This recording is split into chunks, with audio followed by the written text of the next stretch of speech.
Hey guys, and welcome to episode 4 of Bruffy's Rugby Offload, brought to you in collaboration with Yalla Sports and FFP Travels. Today's a big show. We're starting off with the women's segment. We've got a couple of co-podcasters joining in, so you'll hear from them every week, and we will wrap up the West Asia, some of the scores from Div 1 and Div 2, and look ahead into next week. Things are spicing up. Let's get into the show.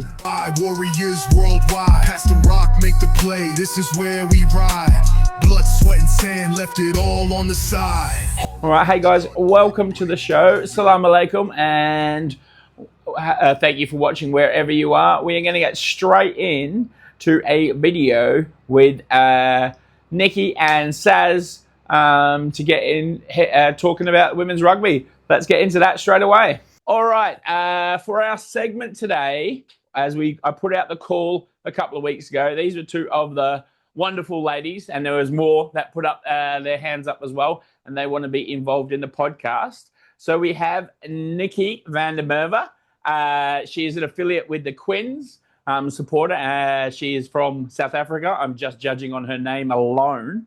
And then we have Saz, who is captain of the Doha ladies team, and apparently a legend. I asked a few of the Quins girls about her on the weekend just to see if she was legit to have on the pod, and she was. Everyone had high praise from her, so it's good to have you girls Thanks. on. Yeah, thanks so much for having us. All right, we'll dig straight in. Now, we just had the Women's World Cup. Saz, can you talk about what that's done for women's rugby and women's sport in general? Yeah, I mean, I think it's been pretty amazing. I actually got to one of the games. We went to Northampton, the Ireland game, and the buzz was insane. I felt bad thinking about it or even saying it, but saying that this was a women's game and it wasn't a men's game. The fan zone was like on fire. There was live music. There was loads of people around. The stadium was full. It was just like a normal rugby union's game. There was no divide between it being a man's and a women's game, which was really, really nice. And there was men there as well, alone. It wasn't just loads of women. There was men. We met a couple of lads in front of us, and they were just like, "Oh, we want to come out and watch the rugby," and they were just there on their own, having a couple of drinks and enjoying the day and all the rugby that was to be seen. So it was really, really good. And the stadium's been packed. The numbers that have been on form has been unreal. I think social media has really pushed it as well, especially now the girls from all the teams are making more of an effort, I suppose, with their social media as well as their rugby career, and it's just making the whole thing to come together really nicely. And while we're on that, the social media in the women's game is phenomenally better than what it is in the men's game. It's fun. It's fun. Yeah, they have a laugh. Yeah. It doesn't take seriously. And it's good to see even in the UAE and surrounding areas. I know Doha, you guys have put up some fun clips. Quins have started doing it a little bit as well, and just adding that extra bit of fun in, and it makes a huge difference. Yeah. And I think that there have been girls, girls playing a sport that they love, which is people were kind of maybe, I don't know if complaining is the right word, but there was a few things on social media. They're like, "Oh, they're taken away from the sport." No, they're not. They're still humans, and they get to have fun, and they get to put their makeup on, and they get to wear nice clothes, and then they get to go out and play a sport they love. It's not something that should be pushed behind closed doors because they play a contact sport. So I think it's been amazing. Yeah. What's been if you had a moment to pick, Nicki, from the World Cup, I'm putting you on the spot here, what would be your moment of the World Cup?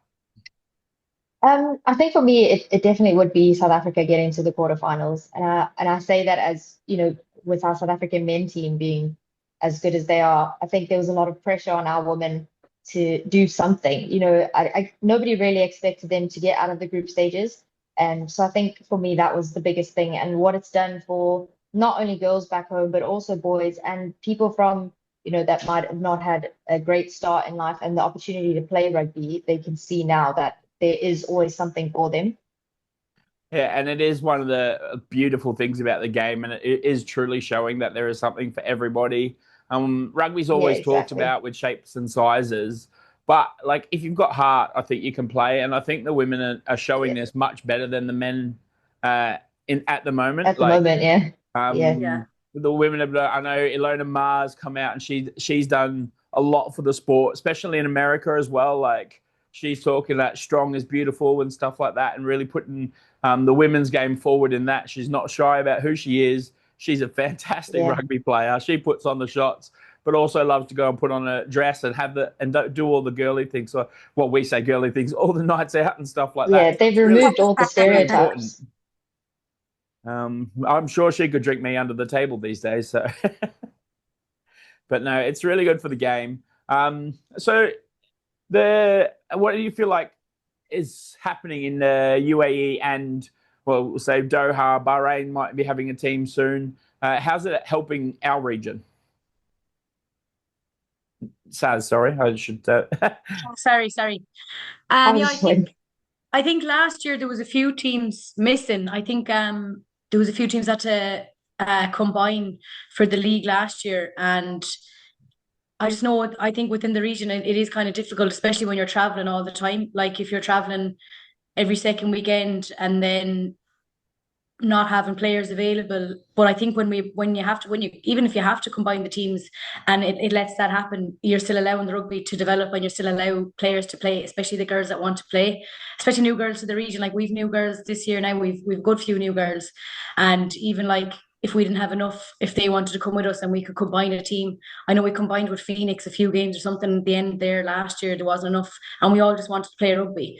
So even if it's not the full team, we're all in cahoots and communication with each other to get rugby played and get it across the region. Yeah, and Nicki, as an observer, have you seen the growth of the game? I know they put a big push for 15s at the end of last season. It's been moved to the start of this season. So what are your thoughts on that? I think maybe putting the 15s a bit earlier in the year and the season was a good idea. I think a lot of the time players get injured throughout the seventh season, and then that's why the teams end up not having enough players. So it's nice to know that you're starting off the year strong. It's a pity the Sharks couldn't put in a field aside. It would have been nice to have more teams in the league. And I think the UAE is lucky that there are so many women teams that are here to play against. Like in Doha and Bahrain, they don't have the numbers to field as many sides, so they don't get to play as much as they should. But hopefully, in the next couple of years, especially after the World Cup now, that will change and more people will come over to play here. Yeah, and it is a game of all shapes and sizes, especially 15s. Now, I think that it is a hard difference. Being a really slender fellow, really skinny fellow myself, playing sevens was never really an option, but the men's have 15s for quite a lot of the season, whereas it's very different for the women. Do you think that hurts the sport of 15s here? Nicki, I'll stay with you. Sorry. Me? Oh, yeah. I'm not sure. I think if you look at it, they're two completely different games. But yeah, I think there's a lot that you can take from 15s into the sevens game. So I think now starting it early is good. And I guess women, maybe they have not played before, can kind of learn what they need to take into sevens and I guess get themselves ready for it. Because, yeah, like you say, it's not for everybody. But then again, 15s, it's difficult to get into it if you've not played before. So it's nice to know that there is time for people, for the ladies to get into wanting to play rugby. Yeah, and With Saz the will 15s as well, though, you have more time. Like there's more time to play. So Yeah. with the sevens, especially new girls that come on for sevens and they only get maybe 2 or 3 minutes. It's a long time, but it's actually not a long time compared to 15s. Like I started off playing 15s and then I came to Doha and we went to sevens. And I think because I'd played so much 15s that it wasn't grand. Like I'm not a sevens player. I'm not built to play sevens, but I play whatever's in front of me. But I especially think for new girls, the 15s, you have more time to learn the rules. You have more time to kind of know what's going on know what's going on in the field or even read what's going on.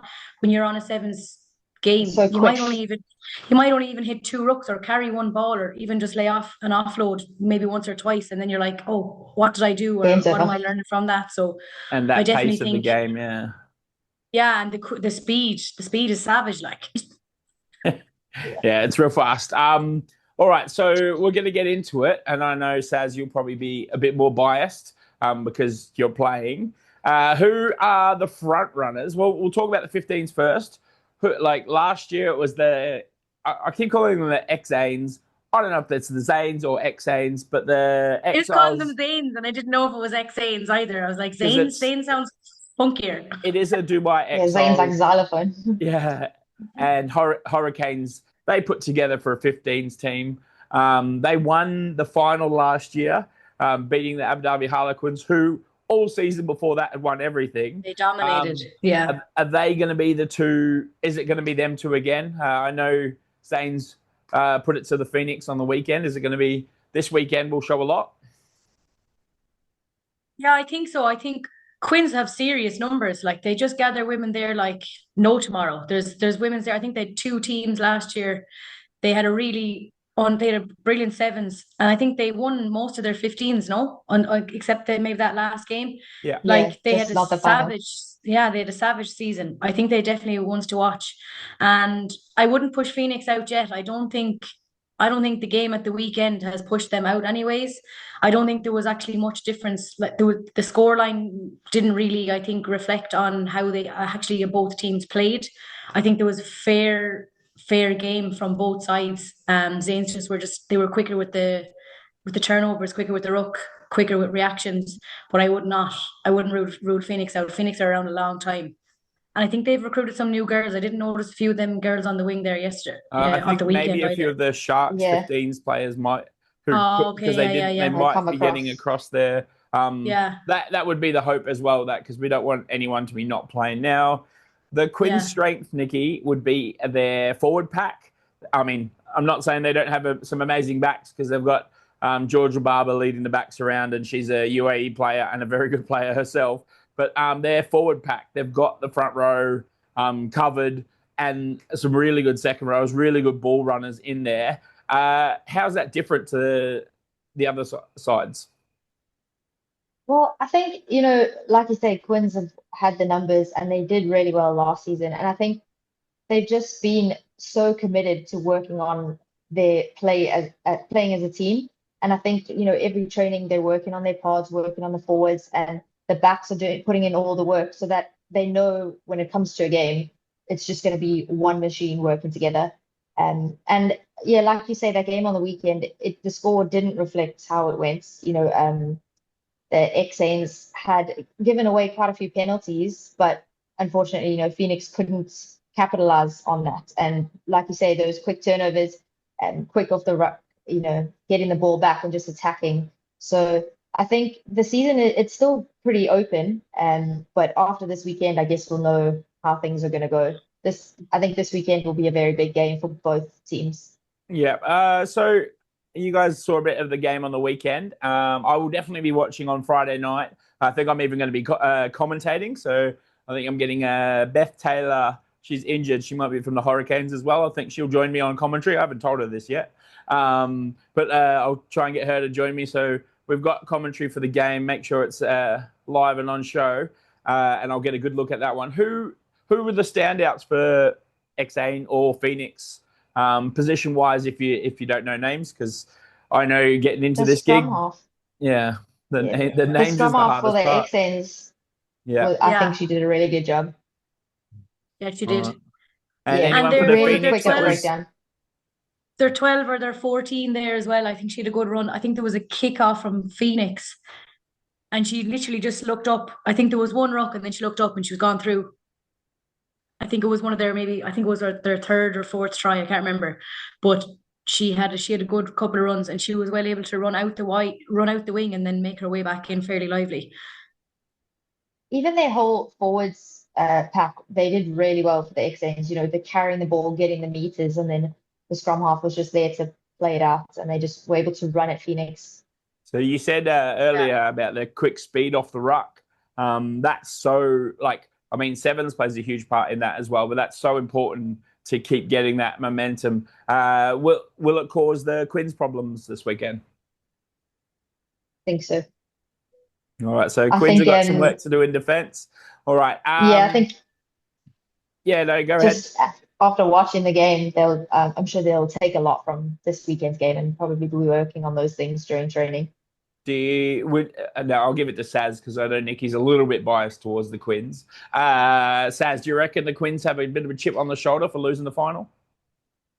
For sure, don't we all? Whoever, especially after the season they had, for them to take away the one win, I definitely think Quins are going to come out in force. And the Zanes, the ex-Zanes, they've played, so Quins are coming out fresh. They're coming fresh off the boat. And like I said, but like their scrums, there wasn't much difference in the scrums there from Phoenix and ex Saints. Yeah. There wasn't much of a difference there. I think ex-Saints might struggle a bit with the Quins scrum. That might be The power. might be the Quins' power in the first 20 minutes. And get off the front foot with your scrums, set piece action. Yeah, no, Yeah. awesome. All right, so we will get a tip from you girls. So, Saz, who's winning this weekend? Quins. Nicki? Definitely Not allowed to Quins. say Yeah. I'm going to say the Quins too. I think the chip on their shoulder from last season is too big. Now I'll just quickly go through some of the men's stuff as well with you. Who's going to be the team of the season in West Asia Premiership? Saz, who have you got winning the thing? Probably, I know Bahrain's pretty up there. And I can't think of the other lads. Who won it last year? The Hurricanes. Yes. And they've gone 2 from Bahrain 2 and so Canes. far. So Yeah. Yeah. I Yeah, just Nick? think Bahrain have such a good setup there. They always have players. They always have big lads. They always have new lads. They always have men. There's always men rotating through Bahrain. It's Yeah. the smallest of us all, and they just have men constantly rotating. So I'd probably say Bahrain or Canes. Yeah, Bahrain or Canes. Nicki? I think I'm just going to have to go Quins again, hoping for a clean sweep across the board. Yeah, I think it's the dream. No, it's fair enough. I think it's so up there. I've watched a few of the games so far, and it could be anyone. But anyway, I'd like to say thank you very much for joining us. And now, for those of you that are watching, one of these girls will be doing a segment on the women's rugby every week. So we are including it in the podcast. We are keeping it going. We're making sure that the women's rugby is relevant and talked about every week. I can't do it all because I cannot watch 4 or 5 games of rugby in a weekend, and I definitely can't watch a sevens tournament. So I do. So it's great to have the girls on to help. So thank you very much, girls, and we'll see at least one of you next week. Yeah, for sure. Thanks so much. Thanks. Looking forward to it. All right. I'd like to big thank you to the girls and big shout out to them. They will be on the show regularly. So thank you for that. And let's get women's rugby up and going as well. So we had the first game with the Saints and the Phoenix, and Saints came out 27-5 winners. So they took out the first game. They've got the Harlequins ladies. They've got them this weekend up in Abu Dhabi on Friday night. So that will be a good game, and we'll see who wins that one. We'll keep you alive and updated at the time. I'll be there on the comms for that one. So we'll make sure that game is spread around. It will be live on the now RCM YouTube, brought to you by FFP Sports and FFP Travel. So we thank them for being involved in rugby. All right, so the West Asia Prem. We had 3 games on the weekend, and they were all pretty big games. We'll start off with Saturday afternoon. The Sharks hosted Bahrain. It was a 12-27 game, so Bahrain took it out in the end. There were a fair few talking points in this game. The Sharks came out very strong, scoring a beautiful try off the maul early on, so they took the lead. They actually went into half-time leading, so they were very happy with that. I think it was 12-10 or 12-7 at half-time. But unfortunately for the Sharks, that was where the scoring stopped. They had a fair few more chances. I think they could have put the game away a couple of times, but just couldn't finish. Few drop balls in the last 10 metres, though Bahrain would feel they did the same early on in the first half. I reckon they dropped it about 5 metres out or closer about 3 or 4 times. There were some massive hits. Big Sassona, the number 6 for Bahrain. He was putting on some big shots, big hits. If you saw on Instagram, he put Emosi on his ass when he had the ball, and then he put a big shot on Emosi later as well. So that was good. Couple of other talking points were there was 2 red cards. Emosi got a red card. Now, from the video footage, the signal looked like it was from the punch. However, that tackle, the WWE RKO type tackle, that could definitely have been a red card as well. So it wasn't that. It seemed to calm down, and then a couple of guys decided to come in for a bit of afters, and then Emosi threw a punch, getting himself a straight red. So he wouldn't have been able to come to the game anyway. But it's not a 20-minute red card, which we are doing in the UAE this season. Now, the other red card was for the Bahrain reserve prop, Nick Young. A clear out that just seemed silly at the time. It was on a guy who was not really involved in the ruck. He was on the wrong side, and he just dropped into him. So a dumb play. It probably hurts Bahrain a bit. Their reserve props, well, especially for that game, are not as strong as their starters. So scrummaging could be an issue later on in the game, but they do have the Dragons this weekend, so we'll see what happens. So congratulations to Bahrain. They stay undefeated so far this season. The Sharks, happy that they've improved, because last year I think Bahrain put 50 or 60 on them, but they could have done a lot better, put a few more scores on, but they are looking like a team. So well done to them. They will be out without Emosi, I'm going to say, for at least 4 to 6 weeks, depending on what the Sighting Commission adjudicate with him. All right, the other games. All right, we'll talk Dragons versus Exiles. Now, 2 weeks in a row, the Exiles will come out flying. They are a strong starting team, and they are putting in some good shots. But they when their bench came on, they got a bit smaller, and the Dragons started putting their parts together. So the Dragons were down for a lot of the game, but then just into the second half started steamrolling ahead and putting 38 points on the Exiles. So Exiles have leaked a few points in the last couple of weeks. That will be a concern for the coach and their defense, but their size. Once couple of the big guys get subbed off, a few of the guys coming up just don't have the size, and it seems to be a bit different way, so they have to find a different way from the Exiles, the way they've played the last couple of years. When those finishers come on, they need to make a bigger impact, and they need to find a way of doing it while smaller. So that score was 38 to the Dragons to 31 against the Exiles. Now, the Exiles did score 2 late tries to close up that gap, and they get a bonus point out of it for losing by 7. So well done to the Exiles. The Quins hosted the Hurricanes in Abu Dhabi. It was a messy game. The Hurricanes did what they do well. They scored 3 tries of really, really fast ball down the middle. As soon as one guy breaks a tackle or breaks that line, the support lines go flooding through. I know Martin Manguero, the man, the myth, the legend himself, he made a big runaway try. He is a fast man, and people struggle to catch him. So he got a good try. I think the Quins got back into it after being 2 tries down, scoring 12, and they were putting a lot of pressure on the Hurricanes at times, but just couldn't get the job done. So just got to work out their decision-making at times is leaving them hurt. I think going for tap and goes when guys aren't ready and things like that in the attacking 22, I get that you want to score, but if people aren't ready, you've got to have the level head. You've got to not turn the ball over and not run into those danger zones. A few kicks out in the full and stuff as well. Just things that coach killers that hurt the whole team and put you. So you win a penalty, you get on the back foot, you don't kick it out, or you've got a clearing kick and you take it over the 22 and then you kick it directly out. All that stuff hurts your whole team. So they've just got to be a bit better, a bit more executed. But that does leave our league ladder with Bahrain on top. So they're 2 from 2 with 2 bonus points. So they're on 10 points.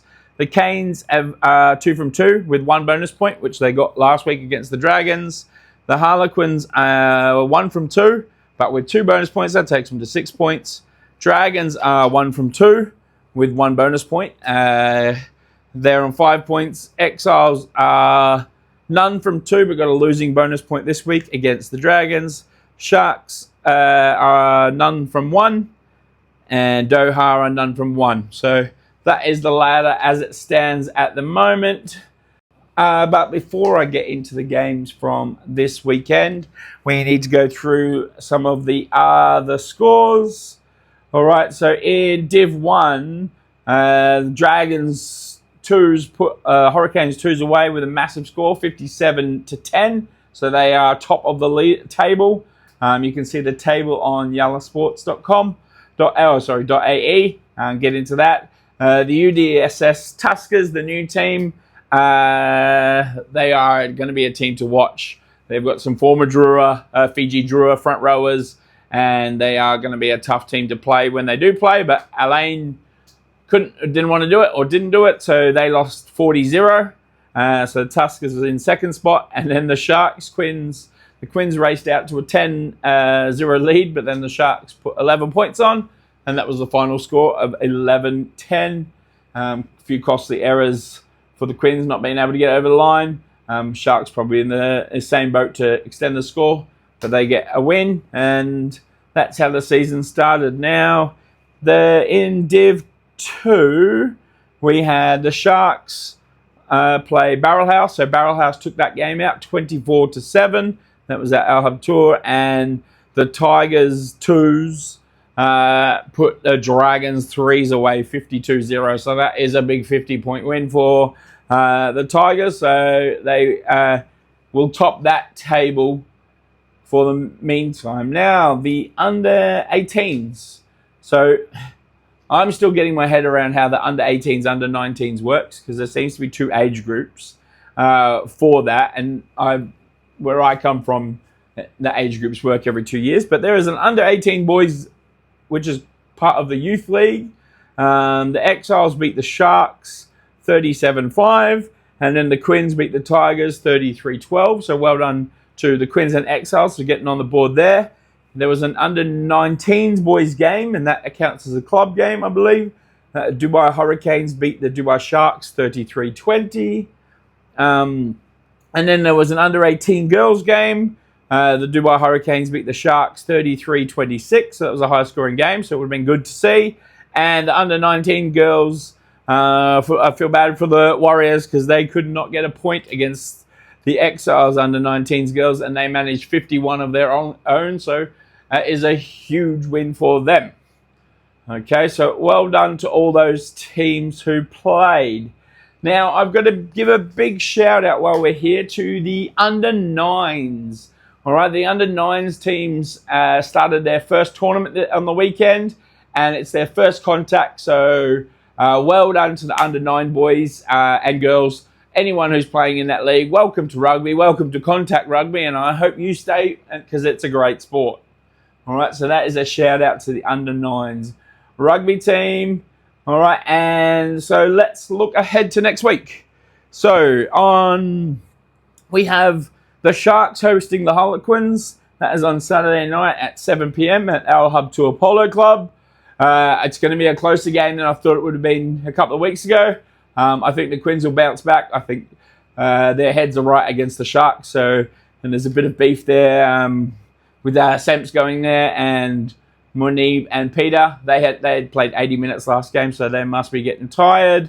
So I'm going to pick the Quins to win by a try. We've got Bahrain versus Dragons. Now the Dragons are looking forward to this game. They did not travel to Bahrain last year, but they've got a bit more stock, a bit more size about them this season, so they will be looking to go over and try and cause an upset. Their issue will be reserve props, but that could be an issue for Bahrain as well, with Nick Young being red-carded. So we'll see how that one pans out. I think Bahrain at home is going to be too strong. It's their first home game, proper home game of the season. So I think Bahrain will take that one out, I'm going to say by 2 tries. So that will be at 6 p.m. Bahrain time, which is 7 p.m. in the UAE. And the last game of the weekend, Doha hosts the Dubai Exiles. So that will be in Doha, 1 p.m. Doha time, which is 2 p.m. UAE time. So make sure you get down and get involved in watching those games. They will all be live on the RCM YouTube, brought to you by FFP Sports. So well done to them. And I will try and keep you updated throughout the day with scores as we go. All right, then we have Div 1. There are 5 games on the card for this weekend. So the Hurricanes host the Exiles. That will be Thursday night at 7:45 p.m. So that is in a couple of days' time, probably a day's time when you watch this. It's Tuesday. It's Monday night when I film this. It's probably Wednesday night when it comes out. Then the Bahrain host the UAE Shaheen in Bahrain. So it'll be a good test for both teams. Shaheen having to travel. You never know with visas and stuff like that who doesn't get to go. Sharks will host the UDS Tuskers in their first game at Al Hub Tour Polo Club. So that will be a 5 p.m. kickoff on Saturday. The Quins are hosting the Dragons Twos at 5 p.m. in Zayed Sport City in the capital. And then Al Ain will host the Tigers at 5 p.m. in Al Ain. So 5 big games of Div 1 rugby happening there. And in Div 2, we have the Dubai Hurricanes versus Dubai Tigers. That's Friday night at the TSS. Barrel House will host the Quins Fours on Friday night at Tigers Park. That's at 8 p.m. And the Sharks Threes will host the Quins Threes at Al Hub on Saturday at Al Hub to Apollo Club. So it's 3 p.m. Saturday, all those games. So we have some big games for you this weekend. And we're getting into it pretty well as the Quins hosting the Saints on Friday night in the Women's League. So that is your weekly rugby roundup. Thank you again for watching. Do not forget to like and subscribe on the YouTube or the Spotify or the Apple Pods, wherever you're listening or watching. Keep following us. Don't forget to send in your hits and highlights. They've been doing really well this week so far. I think we posted some yesterday, and we're up to 7,000 views on a couple of the posts. So if you've got a big hit or a highlight, and I don't care what age group you are, send it to me. I will share it. Tag me in it. I will share it. I can only do things if you let me know that they are there. Have a great week, and let's get ready for rugby. Masalama, everybody.